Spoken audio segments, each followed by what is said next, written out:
OJK memastikan akan merilis roadmap terkait dengan pengembangan dan juga penguatan industri Dapen sebelum akhir tahun 2024. Nah, seraya dengan kita terus menanti seperti apa roadmap ini akan terbentuk, seperti apa mungkin diskusi ataupun juga komunikasi yang sudah terjalan begitu ya antara OJK dan juga dengan para pelaku industri di dana pensiun. Ya, memang ini inisiasi kan dari OJK ya, Eva ya. Jadi diskusi sudah mulai berjalan. Harapannya adalah ini kan sebetulnya implementasi dari Undang-Undang P2SK atau Undang-Undang Nomor 4 tahun 2023. Di mana di P2SK itu kan pengembangan dan penguatan sektor keuangan, termasuk di dalamnya adalah dana pensiun. Nah, yang kami senang sebetulnya, kami selalu berharap, jadi peta jalan ini untuk 5 tahun ke depan kan udah pasti ya. Jadi kami itu enak dia menjalankan. Cuma memang kalau dibandingin dengan industri yang katakanlah seperti asuransi, mereka lebih cepat. Kenapa? Karena kalau asuransi ini kan direct, straight forward ya, antara industrinya itu dan OJK beres, udah selesai. Tapi kalau kami ini dana pensiun ini stakeholdernya selain kami industri, itu kan ada OJK dan juga ada si pemangku kepentingan itu adalah pemerintah. Dalam hal ini adalah BKF, Badan Kebijakan Fiskal. Karena mereka yang akan menentukan. Karena kalau kita lihat dari prinsip pendana pensiun di Indonesia, itu ada tiga layer kan. Yang pertama adalah wajib, kemudian sukarela, baru kemudian mandiri. Yeah. Nah, kalau yang yang wajib ini kan yang tentuin kan dari BKF. Wajib berarti kan semuanya harus wajib. Yeah. Nah, sukarela itu yang kami kan, yang di PPK betul. Dan di PLK. Nah, itu juga jadi komunikasi, akhirnya kami harus berkomunikasi juga dengan BKF. Mau dibawa kemana sih dana pensiun ini? Arahnya mau dikembangin kemana? Roadmap-nya agar terintegrasi begitu betul. Ya, agar terlihat secara simultan seperti apa begitu arahnya. Betul. Baik. Kemudian mungkin poin-poin penting atau hal penting yang diharapkan dari Dapen BCA sendiri begitu tadi berkaitan dengan roadmap, apa yang mungkin perlu diatur atau perlu dipertegas tentunya untuk tadi ya pengembangan dan juga penguatan industri Dapen ke depannya seperti apa? Ya, kalau untuk penguatan sekarang ini OJK juga gencar ya dengan kami untuk melakukan penguatan dengan POJK yang mengatur segala sesuatunya. Yang terakhir kan POJK nomor 27 ya. Tapi kalau untuk kedepannya, yang untuk pengembangannya, ya ini yang kami rasa yang harus kami push. Karena kalau enggak ini ya namanya kan pengembangan kan harusnya bertumbuh kan. Ya. Nah, bertumbuhnya ini balik lagi kembali ke ketentuan dari BKF.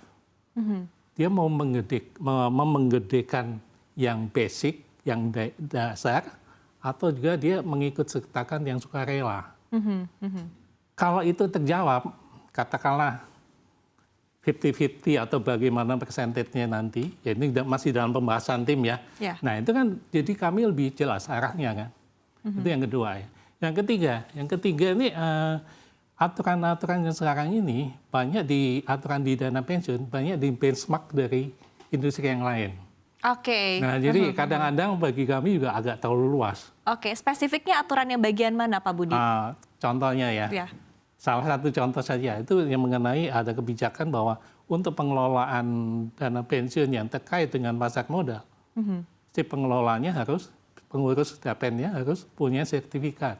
Oke. Ya kan, sertifikat untuk pasar modal. Nah, dari pembahasan itu pun kami udah agak bingung juga ya. Kami ini kan bukan pelaku aktif. Ya. Kami hanya investor. Ya. Esensinya kami tangkap bahwa kami harus tahu mengenai paham mengenai pasar modal ya. Tapi kan nggak harus seluas bagi dengan si pelaku yang harus disertifikasi. Nah, itu mungkin kami harapannya itu ada spesifiknya. Jadi kan lebih enak. Oke, apakah ini artinya perlu direlaksasi juga begitu? Kami sih kemarin sudah bicara dengan pihak BEJ. Pak Iwan sebagai direktur BEJ, sangat senang hati mereka akan membantu. Mereka juga punya training center sendiri, juga lembaga sertifikasi. Mereka akan coba membantu kami.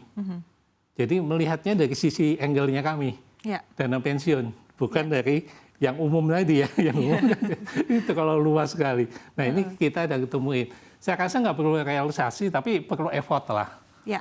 Kami harus bekerja sama dengan pihak lain lah. Dalam hal ini kami berterima kasih dengan BEJ yang sudah membuka diri untuk membantu. Oke, baik Pak Budi. Iya. Kemudian poin lain yang juga disampaikan oleh OJK ini adalah terkait dengan PP pengelolaan liability aset pensiun ya, khususnya berkaitan dengan cut loss yang akan dirilis. Nah ini juga tanggapan dari Anda seperti apa Pak Budi, begitu ya, dari Dapen BCA sendiri, mungkin efeknya juga terhadap industri DPPK ke depannya bagaimana?